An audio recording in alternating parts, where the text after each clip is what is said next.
Sir बहुत शुक्रिया sir, आपने मुझे एक अहम बिल पर बोलने का मौका दिया।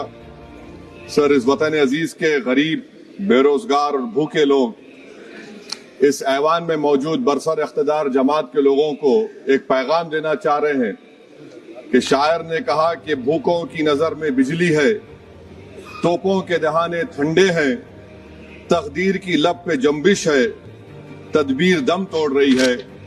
सर, इस तरह का एक कानून बनाने की कोशिश की जा रही है जिससे गरीबों को फायदा होता था। आज वो कानून जो डिमांड ड्रिवन गारंटी था, इसको हुकूमत बदल कर एक मरकजी माविन स्कीम के तौर पर नाफिज करना चाहती है। सर, जब तक किसी पंचायत को नोटिफाई नहीं किया जाएगा, उस पंचायत में काम नहीं होगा। हुकूमत की ये पॉलिसी हमेशा ये रही है कि हर इख्तियार को हासिल करना चाहते हैं और एक डिक्टेटर की तरह वो हुकूमत को चलाना चाहते हैं। सर, आप बताइए, मरकजी हुकूमत ये कैसे फैसला करेगी कि एक डिमांड ड्रिवन गारंटी को आप रियासत को बोलेंगे नॉर्मेटिव एलोकेशन कर दिया जाएगा, और अगर कोई रियासत उससे ज्यादा अखराजात करती है तो फिर उनको उसका बोझ उठाना पड़ेगा। मुतालिबा पर मोदी गारंटी को एक सप्लाइड डिमांड प्रोग्राम पे तब्दील किया जा रहा है। सर, साल में 60 दिन ब्लैकआउट होगा, किसी को काम नहीं मिलेगा। इस ब्लैकआउट के 60 दिन के ब्लैकआउट से खवातीन को और जिनके पास जमीन नहीं है, लैंडलेस लोगों को बहुत बड़ा नुकसान होगा।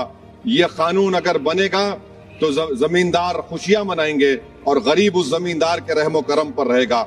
सर, आप बताइए, 90% जिसमें इजरत, मटेरियल लागत और इंतजामी अखराजात मरकजी हुकूमत को बर्दाश्त करना पड़ता था, आज 90 से 60% कर दिया गया और 40% रियासती हुकूमत पर यह बोझ डाल दिया गया।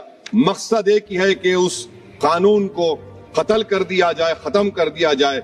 कौन सी ऐसी भारत में रियासत है जिसके पास पैसे है, बताइए आप। मार्च के महीने में हर रियासत अपना बजट बनाएगी, कौन सी रियासत के पास पैसा है? तो ये मालूम हो रहा है कि सरकार गरीबों के खिलाफ है, गुर्बत का खात्मा नहीं करना चाहती। सर, आधार और डिजिटल निजाम, आप जानते हैं कि मजदूर की उंगलियों के निशानात नहीं मिलते क्योंकि वो गरीब इतनी मेहनत करता है कि उसके निशान मिट जाते हैं। तो बायोमेट्रिक ऑथेंटिकेशन की बात होती है। सर, जुलाई 2025 में NSS की रिपोर्ट है कि बायोमेट्रिक से नुकसान हो रहा है। तो सर, मैं इस स्कीम के और इस कानून के खिलाफ हूं और मैं अपनी बात को खत्म करता हूं कि किसी शायर ने अच्छा कहा था कि जिस खेत से दहखान को मैसर ना हो रोसी, इस खेत के गोशे गंदम